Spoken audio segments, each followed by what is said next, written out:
What would you do if your neighbors called the cops on you for camping on land you legally own? For Derek Lawson, that nightmare became real by the lake one summer night. The night was supposed to be calm, just the chirp of crickets, the low ripple of water against the bank, and the faint smell of mesquite wood smouldering from a dying campfire. But instead of peace, Derek Lawson woke to the crack of gravel under boots and the sudden glare of flashlights cutting across his tent. "Step out right now!" a voice barked. Groggy and startled, Derek rubbed his eyes, unzipped the flap, and came face to face with two sheriff's deputies pointing beams of light directly at him. His chest tightened as one deputy rested a hand on the grip of his holstered pistol. "What's going on?" Derek asked, his voice still rough from sleep. "You tell us," the taller deputy snapped. "We got a report about a suspicious man camping on private property. We need to see your ID." Derek's pulse spiked. He glanced at the water, the same lake his father had dreamed of owning property on before he died. Just last month, Derek had closed on the 24-acre spread that bordered Lake Travis. This was supposed to be his sanctuary, a place to unplug from his software engineering job in Austin, to fish, to breathe. Now, under the stares of two armed deputies, it felt less like a sanctuary and more like a trap. He pulled his wallet from his backpack and handed over his driver's license. "This is my land," he said firmly. "I bought it. Deed's in my name. Lawson. Derek Lawson." The shorter deputy glanced at the license, then back at Derek. "We'll see about that. You got paperwork on you?" "I didn't think I'd need to carry my property deed to sleep on my own dirt," Derek muttered, trying to keep calm. But before the deputies could respond, another figure appeared behind them. A woman in a navy blazer, hair neatly pinned, clutching a clipboard as if it were a badge of authority. Her presence was almost more intimidating than the uniforms. "That's him," she said sharply, pointing at Derek. "That's the man I saw setting up camp. This land is under HOA management, and we don't allow this kind of thing." Derek stared at her, stunned. "What HOA? This property isn't part of any neighborhood association. I own this land outright." The woman stiffened. "I'm Marjorie Klein, president of the Lakeview Estates Homeowners Association. And I know every single homeowner in this area. You don't belong here." Derek blinked hard, his frustration boiling. "I'm telling you, you're mistaken. This land was never part of Lakeview Estates. Check your maps." The deputies exchanged glances. One of them muttered into his shoulder radio, requesting confirmation from dispatch. Meanwhile, Marjorie folded her arms, her tone dripping with accusation. "I've lived here 20 years. We've always patrolled this shoreline. People like you can't just show up and set up tents wherever they please." "People like me?" Derek shot back, his voice low but steady. "You mean people who actually own the land?" The words hung in the humid Texas air. The deputies shifted uncomfortably. Derek could feel their skepticism, but beneath that, something else. Hesitation. He took a slow breath, scanning the cluster of porch lights flickering on across the water. Neighbors were waking up, stepping outside in robes and sandals, squinting into the darkness to see what the commotion was about. Their murmurs carried across the night, faint but sharp. "What did he do?" someone whispered. "Is he trespassing?" another asked. A young man in gym shorts shouted from a deck, "Leave him alone, Marjorie! You don't own the lake!" Marjorie whipped her head toward the voice, glaring, but Derek noticed the first crack in her confidence. "Officers," Derek said, forcing his tone to stay level. "All I wanted was to fish and camp. That's it. I'm not breaking any laws. You're standing on private property, and it's mine." The taller deputy studied him for a long moment, then looked back at Marjorie. "Ma'am, we'll need to verify jurisdiction before we proceed." Her face flushed red, lips tightening like a vice. "Fine, but don't say I didn't warn you when you find out he's lying." Derek felt his jaw clench. This wasn't just about a misunderstanding anymore. It was about authority, assumptions, and a line in the sand. Literally. And from the looks of it, the night was far from over. But as Derek stood there in the glare of those flashlights, he had no idea the real story was just beginning, and the neighborhood's secrets were about to spill into the open. The gravel driveway leading down to Derek's camp looked more like a parade route than a private road now. Pickup trucks idled with headlights cutting across the trees, casting long shadows that made the lake shimmer like polished steel. More deputies arrived, radios crackling. By the time Derek had fully stepped out of his tent, pulling on a flannel shirt, he counted at least 4 uniforms surrounding him. He raised both hands, not because he was guilty of anything, but because the tension in the air demanded it. "Look," he said, steadying his voice. "I don't want trouble. I just want to sleep on my own land. That's it." The taller deputy, nameplate reading H. Sloan, took a slow step closer. "Mr. Lawson, here's the issue. We have a complainant," he gestured toward Marjorie Klein, "claiming this area falls under her association's oversight. We need to confirm property lines before we make any decisions. Do you understand?" Derek inhaled deeply, fighting the urge to snap. "I understand, but you're already on my land. That's what you need to confirm first." Marjorie interrupted, clipboard tucked tightly to her chest. "Officers, this man is camping where children swim, where families bring boats. He has no business here. I've kept this community safe for decades, and I won't let some outsider ruin it." Derek whipped his head toward her. "Outsider? I paid nearly every dime of my savings to buy this place. How am I an outsider on my own property?" One of the deputies muttered under his breath. Property dispute in the middle of the night. Always a mess. Derek heard it and felt the sting. A dispute implied both sides had equal claim. But he knew, in his bones, in the folder of documents sitting in his truck's glove compartment, that this land was his. Just then, a neighbor stepped closer from the road. He was an older man in a faded University of Texas cap, holding a coffee mug, though it was close to midnight. His name was Frank Delgado, a longtime resident of Lakeview Estates. "Marjorie," Frank called out, his tone weary.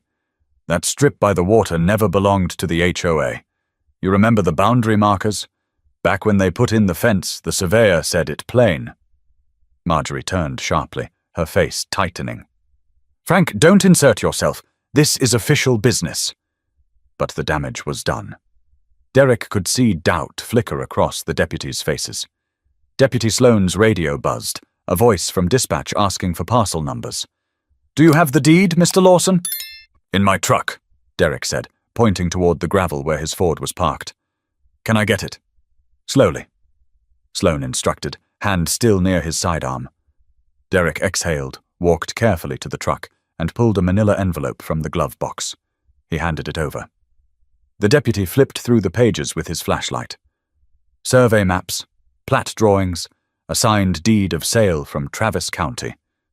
Everything was there. "This checks out so far," Sloan muttered. Marjorie's voice cut through the night like a blade. "It doesn't matter what papers he waves around. This land has been under our care for years. I've organized cleanups, patrols, even safety checks.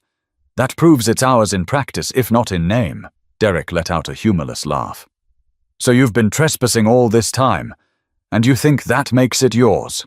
The words rippled through the growing crowd. Some neighbors murmured agreement with Derek. Others shook their heads, siding with Marjorie. "Ma'am," Deputy Sloan said evenly, "property law doesn't work that way." But Marjorie was relentless. "I know what I've seen, and I know what happens when strangers set up tents near families. I won't have this place turn into some free-for-all campground." "Strangers?" Derek shot back. "Look at my license. Look at the deed. The only strangers here are the ones telling me I don't belong." His words carried more weight than he expected. A silence fell over part of the crowd. A younger couple whispered to each other on the sidelines, clearly uncomfortable. The older neighbor, Frank, spoke again. "He's right, Marjorie. You can't claim land just because you mow the grass once in a while." Deputy Sloan closed the folder, tucking it under his arm. "Here's what we're going to do. We'll verify with county records in the morning. Until then, no arrests, no removals. Everybody goes home." But Marjorie wouldn't relent. "This is outrageous. You can't just let him stay. What if he's dangerous?" That one word, dangerous, hit Derek like a slap. He stepped forward, pointing at her. "You don't know me. You don't know a thing about me. Yet here you are, calling me dangerous because I decided to camp on my own land. How is that right?" The crowd shifted again, whispers buzzing louder now. A teenager filming with his phone muttered, This is going viral. Derek felt the adrenaline spike, his throat tight. He didn't want to be a headline. He wanted to be left alone. But the night was only gaining momentum, and the next turn would drag the private dispute into the spotlight for everyone to see. The standoff by the water felt like it could tip either way. On one side, Derek stood with his papers, fists clenching and unclenching, trying to steady his breath. On the other, Marjorie Klein with her clipboard gripped so tightly her knuckles went pale. And in the middle, deputies shifting their weight, torn between procedure and the loudest voice in the crowd. "Show me that deed," Marjorie demanded, her tone sharp enough to cut glass. Deputy Sloan held it close to his vest. "Ma'am, this is evidence. You'll get your chance if necessary. Right now, I'm handling it." Marjorie stepped closer, her perfume thick in the humid air. "Evidence? Don't be fooled. You know how easy it is to wave papers around. How do you know this man isn't some squatter with forged documents?" Derek let out a bitter laugh. "Forged? You think I woke up one morning and said, 'Let me fake a property deed for a ranch I don't own'? Come on." The younger deputy, badge reading R. Hanley, tried to lighten the tension. "Maybe we all take a step back. No one here needs to shout." But Marjorie was relentless. "No, officer. This is exactly when you do shout. This is our lakefront. We've worked hard to keep it safe. And now he comes here, pitching a tent, acting like he's king of the shoreline. Lady, I didn't ask for a crown." Derek shot back, his voice low but hot. "I asked for a fishing rod and some peace and quiet, that's all." The crowd murmured again. Porch lights blinked on farther down the road. A woman in a pink robe hugged her arms against the cool breeze and whispered to her husband, "Why don't they just leave him alone?" Another neighbor, a tall man in a Bass Pro Shops cap, spoke louder. "He showed proof. What more do you want, Marjorie?" That only fueled her fire. "Proof doesn't matter if it's fake." Deputy Sloan raised his voice, firm now. "That's enough. Until we hear back from the county office, no one is leaving this shoreline. We need confirmation, period." Derek exhaled through his nose, feeling the weight of every eye on him. "Fine. Then let's call the county right now. They have digital records. It's 2025, not 1955. Hanley smirked despite himself. "He's got a point." Marjorie's eyes narrowed. "You're making a mistake. You don't know this man. You don't know what kind of people wander into communities and claim things that aren't theirs." Derek stepped forward, closing the distance until only the deputies stood between them. "You keep saying, 'this man,' like I don't have a name. It's Derek Lawson. Remember it, because the only person trespassing tonight isn't me. It's you." The air grew heavier. The deputies glanced at one another, silently debating whether to step in. A voice from the crowd broke the silence. It was Frank Delgado again. "She knows better. We all do. That strip by the water has been outside the HOA since they built the subdivision. You were there, Marjorie. You signed off on it." Marjorie's head snapped toward him. "Don't twist the past, Frank. I've spent years protecting this place. I won't let it fall into chaos because some man thinks a piece of paper makes him untouchable." Derek laughed again, this time without humor. "Piece of paper? That's called a deed. That's called ownership. If you can't respect that, then maybe you're the one who thinks you're untouchable." Hanley finally spoke up, rubbing the back of his neck. "Mr. Lawson, can I ask you something? Why here? Why camp by the water instead of staying in the house?" Derek softened for a moment, glancing at the tent behind him. "Because my dad always wanted a place by the lake. He didn't live long enough to see it. So tonight, I thought I'd camp where he would have camped. Simple as that." That explanation didn't just hang in the air, it shifted it. A few neighbors nodded quietly. Even Hanley's shoulders relaxed. But Marjorie wouldn't let it go. She jabbed her finger toward Derek. "Don't fall for his story. It's sentimental nonsense. If he truly owns this property, why does no one in this neighborhood know his name?" "Because I bought it last month," Derek replied evenly. "Not that I owe you an explanation." The deputies' radios crackled again. Dispatch confirmed they were pulling parcel records from county files. The hold on the crowd's breath was almost audible. "Shouldn't be long," Sloan said. Marjorie scoffed. "While you wait, maybe check if he has warrants. Men like him usually do." The insult hit Derek hard. His nostrils flared, but he kept his composure. "You don't know me, Marjorie. You don't know the hours I work, the family I provide for, the taxes I pay. All you see is what you want to see." Silence spread again. Even the water seemed to still. The truth was hanging in plain sight now. This wasn't about camping or safety or neighborhood rules. It was about control. But as the radios buzzed and the paperwork inched closer to proving Derek's claim, the standoff was about to take a turn that no one on that shoreline would forget. The story of that night didn't just live in memory. It lived on video, grainy, shaky, raw. The deputy's body cams captured every glare, every accusation, every second of Derek Lawson standing barefoot on his own land trying to prove he belonged. When the footage was later released, people watching online could almost feel what Derek felt. The harsh brightness of the flashlights in his eyes, the way his voice cracked under the strain of defending himself, the impatience in Marjorie Klein's tone as she insisted again and again that he had no right to be there. The video began with Deputy Sloane's camera. His breathing was audible in the microphone as he approached Derek's tent. The beam of light jerked across canvas, caught Derek blinking, hands raised halfway in surprise. Viewers could hear the edge in Sloane's voice. "Step out! Show us your hands!" Derek complied, looking more tired than threatening. His voice was calm. "This is my land. I bought it. The paperwork's in my truck." Already those watching could sense the imbalance. A man alone with a fishing pole and a tent, surrounded by deputies and accused by a neighbor who sounded more like a prosecutor than a concerned resident.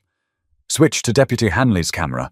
It caught the moment Marjorie appeared, stepping forward with her blazer and clipboard, her voice sharp, almost rehearsed. "That's him. He's trespassing. This is HOA land." In the video, Derek's head turned sharply. His tone carried disbelief. "Eh?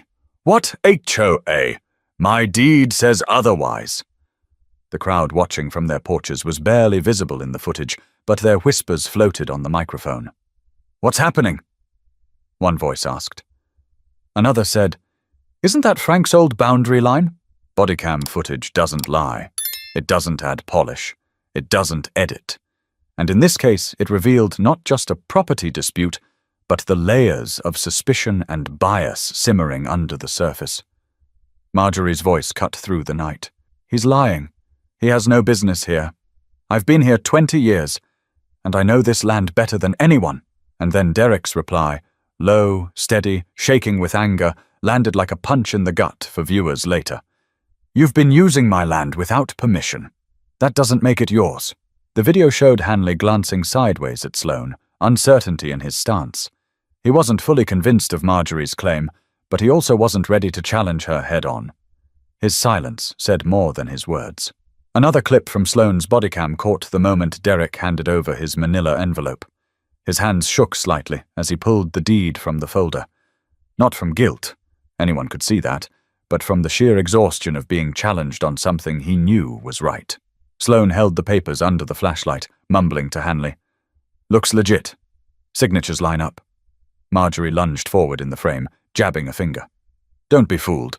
People forge things all the time. Look at him. Does he look like a landowner to you?" That last sentence spread like wildfire once the video leaked. Viewers online froze the frame, rewound, replayed it. Comment sections lit up. "What does that even mean?" She said the quiet part out loud. And then, in Hanley's footage, Derek's voice cut through the static. "Don't reduce me to a stereotype. My name is Derek Lawson, and this is my property. Say it with me. My property." Watching later, it was clear Derek wasn't just talking to Marjorie. He was talking to anyone who had ever been told they didn't belong, even when they did. The video also caught Frank Delgado stepping forward, his voice gravelly but certain. "He's right, Marjorie. This land was never under HOA lines. You were there. You signed the agreement." Marjorie's glare at Frank was caught in perfect clarity, her lips pressed into a thin, furious line, eyes hard. For people watching the footage after the fact, it was almost cinematic. The lone neighbor standing up against the HOA president, deputies caught in the middle, Derek holding his ground against accusations that twisted with each minute. The bodycam footage didn't just show a dispute. It showed the weight of assumptions. It showed the power of one person's accusation to mobilize authority in the middle of the night. And it showed Derek's determination not to shrink, even when the odds were stacked against him. But what it didn't show, what the cameras couldn't capture, was the quiet anxiety simmering in Derek's chest. Because while the papers in his hand proved ownership, his gut told him the fight wasn't over. But as the deputies radioed in the parcel number and dispatch worked to verify the lines, the real truth about who had been trespassing all along was about to come into focus. The radios finally crackled with more than static. The voice from dispatch carried through the humid night air. Parcel 3247B, registered owner, Derek Lawson, acquired last month from Travis County Land Auction, not within HOA jurisdiction. The silence that followed was deafening. The crowd shifted, heads turning toward Marjorie Klein as if waiting for her reaction. The deputies stood still, their flashlights lowering slightly. Derek exhaled, relief flickering across his face. But only for a moment, because Marjorie didn't back down. Her voice was sharp, cutting through the hush. That doesn't change anything. We've maintained that shoreline for years, cleared brush, paid for patrols, organized cleanups. Just because the county paperwork doesn't have our name doesn't mean it isn't ours in practice. Derek laughed, but it wasn't amused. It was bitter. So let me get this straight. You've been trespassing on my land for years, and now you think that makes you the rightful owner? Murmurs rippled through the crowd. Some neighbors looked down at their feet, others at Marjorie. One man muttered, "She did make us clean up trash over there last summer." Frank Delgado crossed his arms, his coffee mug still in hand. "I told you all back then, the HOA has no rights past the fence line. That land was county property until Lawson bought it. You knew that, Marjorie. You just ignored it." The deputies shifted uncomfortably. Hanley cleared his throat. "Technically, the records confirm Mr. Lawson is the owner. That means any previous use by the HOA could be seen as unauthorized." Marjorie snapped her head toward him, eyes flashing. "Unauthorized? I've dedicated my life to protecting this community. Without me, this place would be crawling with strangers using the lake like a public park." "Strangers?" Derek shot back. "I'm not a stranger, I'm the owner. And the only people trespassing here tonight are the ones claiming rights they don't have." The word trespassing hung heavy. It was a reversal. Suddenly the HOA wasn't the victim. They were the ones stepping where they didn't belong. A younger woman in the crowd, wearing a hoodie and clutching her phone, spoke up. "Marjorie, if he owns it, then you've been wrong this whole time. Doesn't that mean you've been leading us onto land that isn't ours?" The HOA president bristled, chin lifting. "We acted in good faith. We believed it was ours." Derek's patience snapped. He stepped forward, his voice rising. "No, you assumed it was yours because you wanted control, because you thought no one would challenge you. But now someone has, and you can't handle it." The deputies didn't move to silence him. Even they seemed caught in the truth of his words. Frank added quietly, "You should have checked the records, Marjorie. Instead, you made everyone think the shoreline was yours to govern." Her face flushed crimson. "Don't you dare lecture me. I've kept property values high. I've kept outsiders away by trespassing." Derek cut in. "By making yourself queen of land that never belonged to you." The crowd buzzed again, louder this time. Neighbors who once stayed silent now whispered about HOA overreach, about fines they'd paid, about rules that never seemed fair. The cracks in Marjorie's authority were widening. Deputy Sloan finally spoke, calm but firm. "Ma'am, with respect, the county records are clear. This land isn't under HOA jurisdiction, which means Mr. Lawson has every right to camp here." The word every echoed. Some neighbors nodded. A few even clapped softly, though they stopped quickly under Marjorie's glare. Derek felt vindicated, but only partly, because the way Marjorie looked at him, cold, defiant, told him this wasn't the end. She wasn't going to let go of power that easily. He turned to the deputies. "So what now? You going to tell her to stay off my land, or do I have to fight this every weekend?" Sloane hesitated. We'll file a report. That way, if it happens again, there's documentation. But I suggest everyone clear out tonight. It's late, and tensions are high. Marjorie sneered. Documentation? That's laughable. You'll see. This isn't over. Derek shook his head, tired but unbroken. You're right about one thing. It's not over. Because I'm not going anywhere. And neither is my land. The cameras caught every second. His voice carried conviction, the kind that sticks with people long after the moment passes. But if Derek thought the confrontation would end with paperwork and silence, he was wrong. Because what came next wasn't calm resolution, it was escalation, fueled by pride and fear colliding head-on. The night air felt charged, as if even the cicadas had gone quiet to listen. Derek stood with his arms crossed, the deed back in his hand, while Marjorie hovered at the deputy's shoulders, unwilling to concede. The crowd, once scattered and whispering, had edged closer. Porch lights glowed like watchtowers, phones angled high, recording everything. Deputy Sloane's voice carried the authority of someone trying to bring calm, though his patience was thinning. All right, folks, we've confirmed the property belongs to Mr. Lawson. I suggest everyone go home. But Marjorie Klein wasn't ready to retreat. She stepped forward, pointing at Derek with her clipboard like it was a weapon. You can't just let him stay. He's combative. He's unstable. What if he's dangerous? The word dangerous struck like a slap. Derek's jaw tightened. He took a step toward her, stopping only when Hanley raised a hand. Ma'am, Hanley said carefully. Calling someone dangerous without proof isn't helping. It's not an accusation. It's common sense. Marjorie snapped back. Look at him, camping out here in the dark, arguing with all of us. This isn't how normal residents behave. Derek let out a bitter laugh. Normal residents? You mean the ones who follow your rules, pay your fees, and never question your authority? That's not normal. That's control. A few murmurs of agreement rippled through the crowd. Frank Delgado muttered, She's gone too far this time. Marjorie turned on him. You always had a problem with leadership, Frank. Maybe that's why your lawn looks like a jungle. Better a jungle than a dictatorship, Frank shot back, drawing chuckles from some neighbors. The deputies tried to intervene. Enough, Sloane barked. This isn't a neighborhood meeting. Mr. Lawson has shown proof of ownership. This is done. But Marjorie pressed harder. No, it's not done.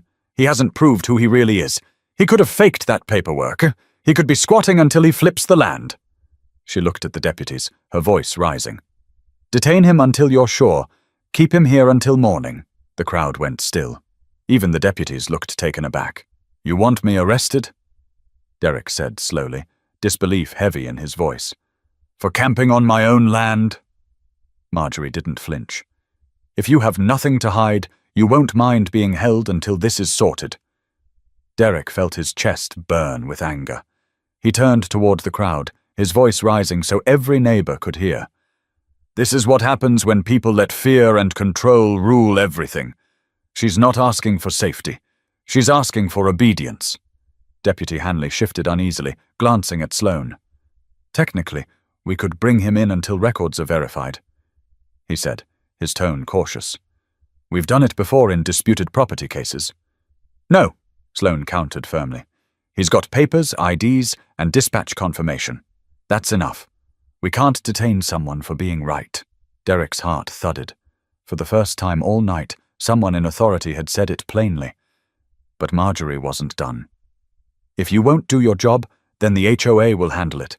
We'll file injunctions. We'll get lawyers. He won't last here a month. Derek turned to her, his voice quieter now, but sharp as glass. You think threats scare me? I bought this land with everything I had. My father dreamed of this place before he died. You can't take that away. Not with rules, not with fines, not with intimidation. The silence that followed was heavier than shouting. Some neighbors shifted uncomfortably, but others nodded in quiet support. A teenager whispered to his mother, He's right, Mom. This isn't fair. Marjorie's lips curled into a thin smile. We'll see how right he feels when the HOA legal team gets involved. Frank Delgado raised his voice from the sidelines. You don't have a leg to stand on, Marjorie. You've been running this neighborhood like a kingdom, But the truth's out now, and people are tired of it." The deputies exchanged glances again. Hanley muttered under his breath, "Never seen an HOA this hostile." Derek stepped forward, looking Marjorie dead in the eye. "I'm not moving. I'm not leaving. You can call whoever you want. But this land is mine, and I'm not letting anyone take it from me." His words carried like a bell over the water. For the first time that night, the crowd didn't just murmur, they clapped. A few started small, then others joined in. Marjorie's face darkened, her authority cracking under the sound.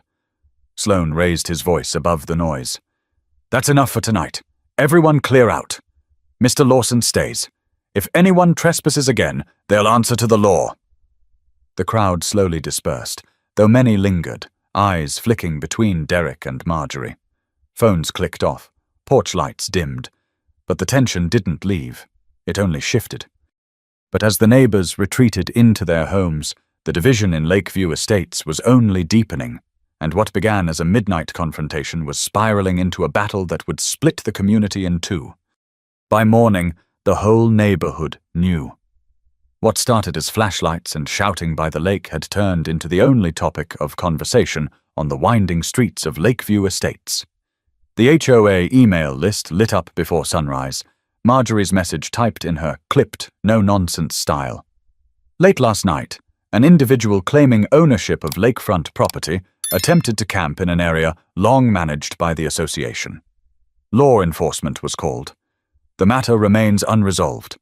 All residents should remain vigilant. She didn't use Derek's name. She called him an individual. But that was enough. By the time Derek walked up to his truck the next morning, neighbors slowed their cars when passing. Some gave him looks of sympathy. Others stared as if he were already guilty of something unspoken. Frank Delgado stopped by on foot, coffee mug in hand as always. "She's spinning it," Frank said, shaking his head. "Marjorie can't stand losing face. She'll drag this through the mud until people forget what really happened." Derek sighed. "She already started last night, calling me dangerous.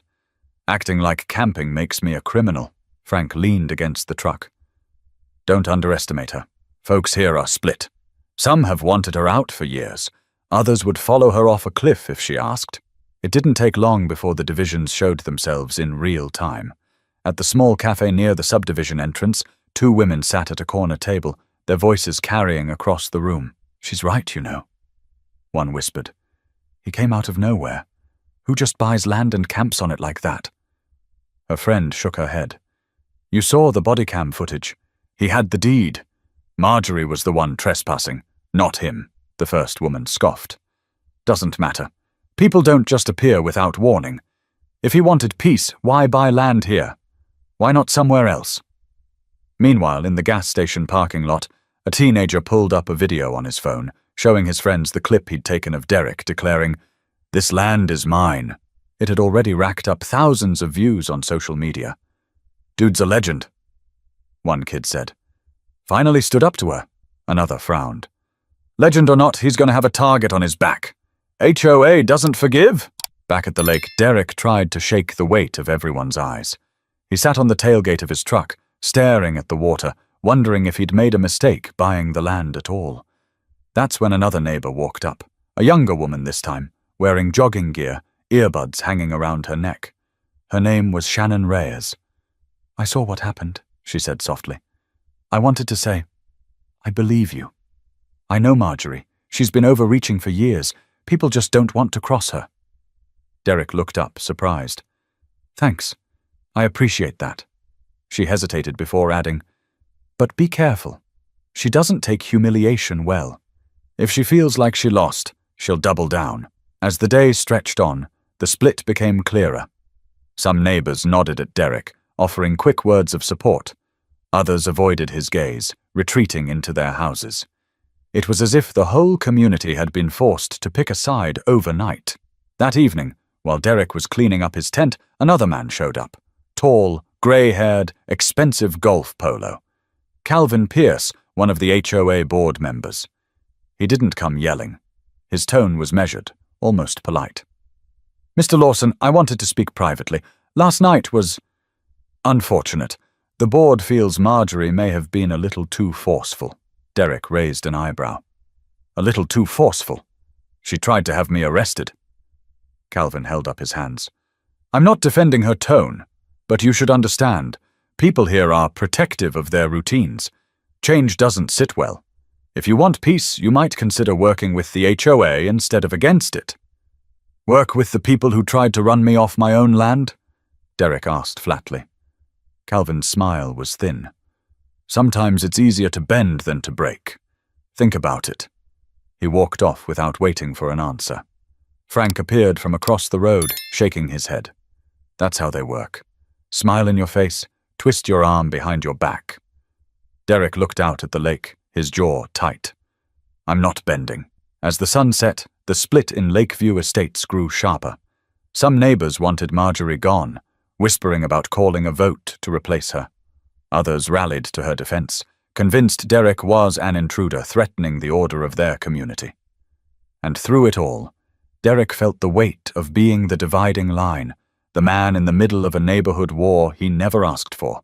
But the deeper the split became, the more Derek realized this wasn't just about land anymore, it was about power, and the HOA wasn't about to let go without a fight. 2 days after the lakefront showdown, Derek drove into downtown Austin with a knot in his stomach.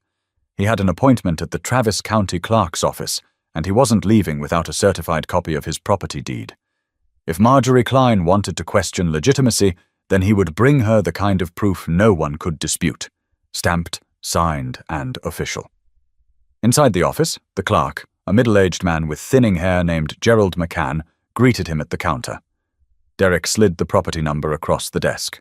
I need every record you have, Derek said firmly. Deed, plat maps, surveys. Anything that shows where my land starts and where it ends. Gerald tapped away at his computer, then disappeared into the back. 10 minutes later, he returned with a folder stacked with documents. This parcel isn't tricky. County sold it at auction last month, fair and square. Records go back 30 years, never part of Lakeview Estates. Derek scanned the crisp papers, relief washing through him. Can I get certified copies of all of it? Already stamped, Gerald replied, sliding them across. If anyone tells you otherwise, they're wrong. By that evening, Derek had spread the maps across the hood of his truck, letting Frank Delgado and Shannon Reyes study them. The survey lines were clear. His land jutted against Lake Travis, outside the HOA fence, outside their bylaws, outside Marjorie's reach. Frank whistled low. This is airtight. They can't twist this, Shannon frowned. Don't underestimate them. People like Marjorie don't care about facts when pride's on the line. And she was right. Because that same night, Marjorie called an emergency HOA meeting. Flyers were stuffed in mailboxes.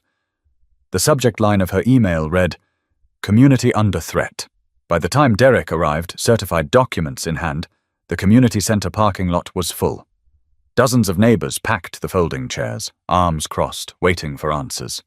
Deputies Sloan and Hanley were there too, standing near the back, knowing things could turn ugly. Marjorie stood at the front, microphone in hand, her tone sharp but steady. We are here tonight because our neighborhood is at risk. A man has claimed ownership of lakefront property long cared for by this association. He has camped, disrupted, and threatened our peace. We cannot allow this to continue unchecked. The crowd murmured. Some nodded. Others looked skeptical. Derek didn't wait to be invited. He stepped forward, holding the folder high. Enough lies. You want to talk about peace? Let's talk about truth. He laid the maps across a table at the front, his finger tracing the thick black lines. Here's the county's certified survey. Here's the deed, stamped by the clerk's office. Here are 30 years of records showing the HOA never owned this land. Not once. Not ever. The room grew quiet as neighbors leaned closer.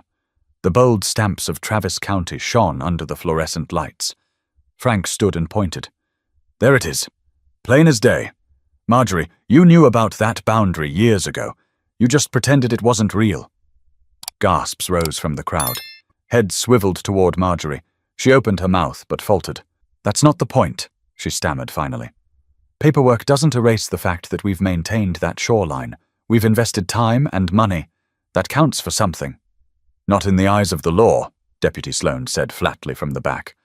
What counts is what's on record. And the record is clear. This land belongs to Mr. Lawson. Murmurs turned to open whispers now. A woman near the front crossed her arms. So you've been charging us HOA fees to take care of land that wasn't even ours? Another voice chimed in, angrier. I paid fines for using that shoreline last summer. You told me it was restricted. Marjorie's face flushed crimson. I did what was necessary to protect this community. Derek's voice rose, filling the room. No, you did what was necessary to protect your control. You overstepped. You trespassed. And you made everyone believe it was for their own good. For the first time, applause broke out, not from everyone, but enough to rattle the walls. Some neighbors clapped tentatively, others loudly, and a few even stood. Marjorie slammed her clipboard onto the table, her voice trembling. If you side with him, then don't come crying when our neighborhood falls apart. Order requires leadership, and leadership means making hard calls. Shannon stood, her voice steady but cutting. Leadership also means telling the truth. And you haven't done that. The room split. Half the chairs leaned forward toward Derek's documents, half glared at him like an intruder. Deputy Hanley whispered to Sloane, She's losing them. Sloane nodded. Yeah, but people this invested? They don't walk away quietly. Derek gathered his papers, looking around the room. I didn't come here to divide anyone. I came here because my father dreamed of land by the water, and I made it happen. All I wanted was a place to fish and rest. But if standing up for what's mine divides this community, then maybe you should ask yourselves why. The room went quiet again, his words settling heavy. But even as Derek packed his documents, he knew facts weren't the end of the fight. Because when pride and power are threatened, the truth alone isn't always enough.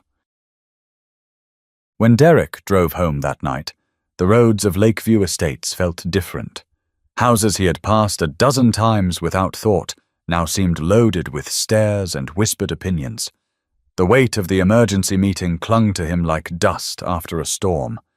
At the stop sign near the subdivision exit, he sat for a long minute with his hands on the steering wheel, staring at the glow of the dashboard. He had shown them the deed, the maps, the stamped signatures. He had proved everything he needed to prove, yet the uneasiness wasn't gone. Truth had been on his side, but truth wasn't what people clung to. People clung to loyalty, fear, and habit.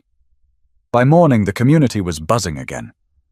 Only this time, the division was impossible to ignore. At the small cafe near the marina, the usual laughter over biscuits and coffee had soured into hushed debates.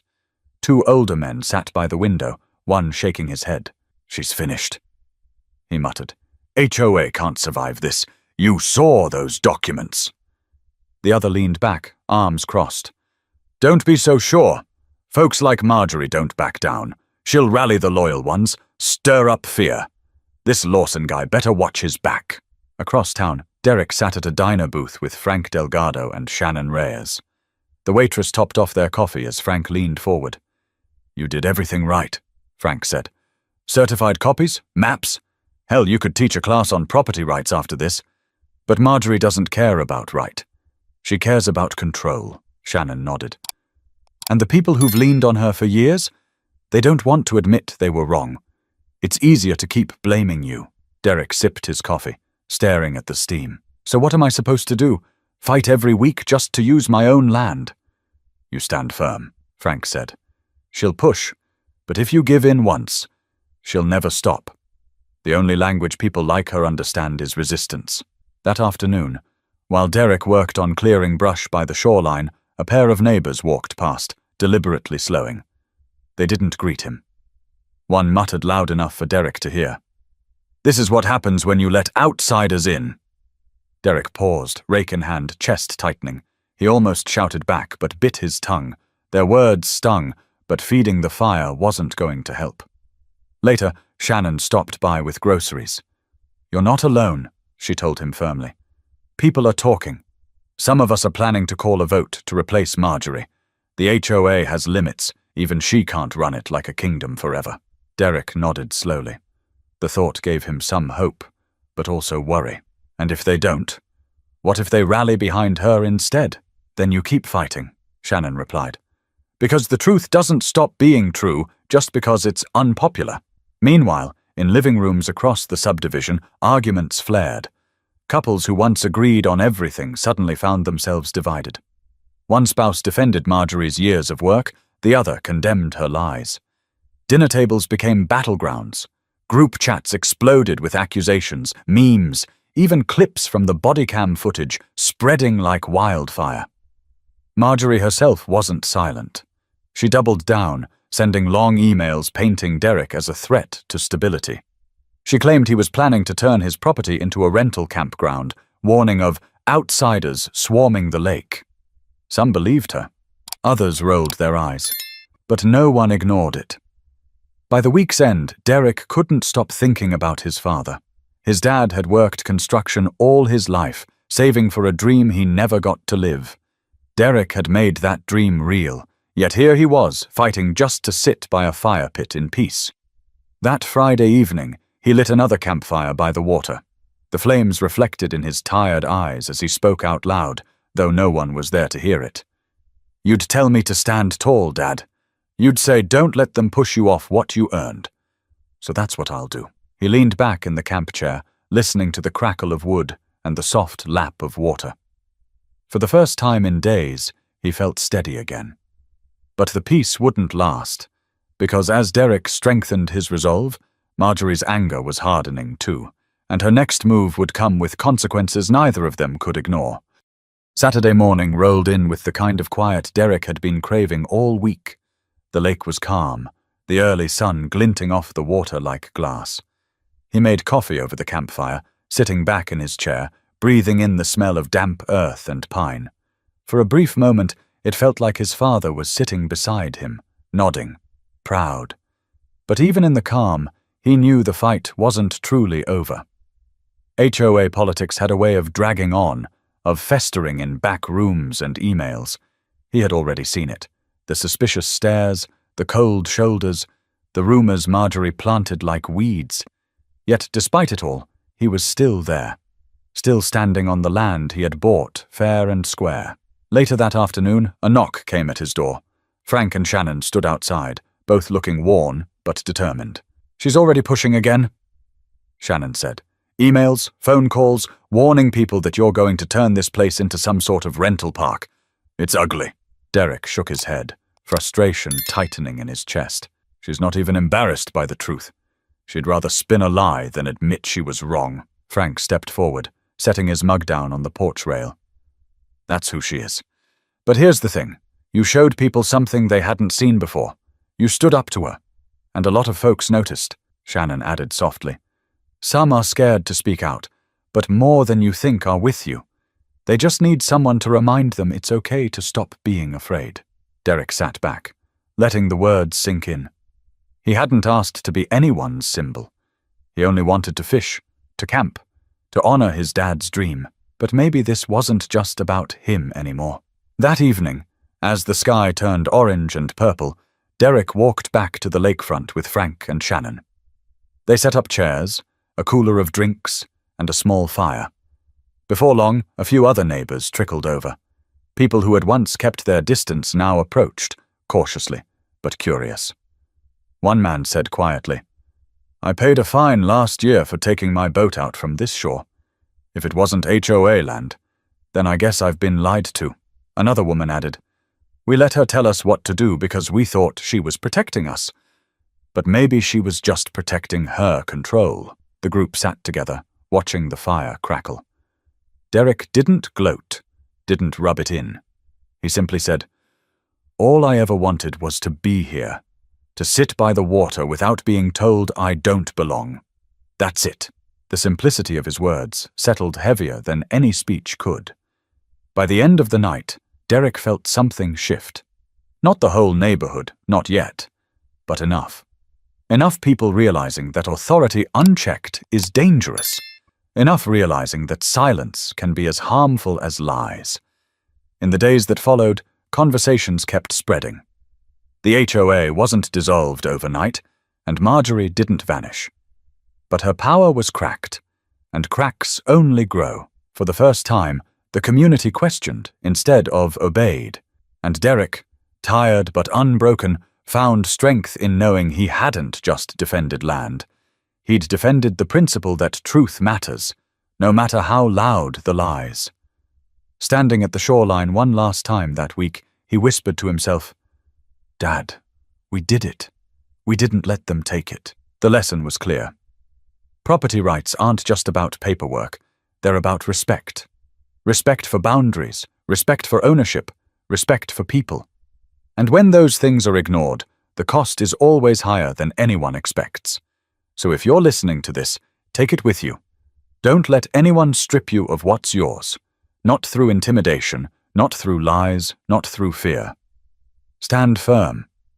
Because if you don't defend your ground, someone else will claim it as theirs. And if you want more stories that remind us what's at stake when we stay silent and the power of speaking up, make sure to subscribe. Because these aren't just stories. They're lessons.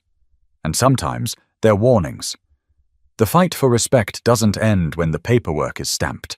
It ends when people decide to live by the truth.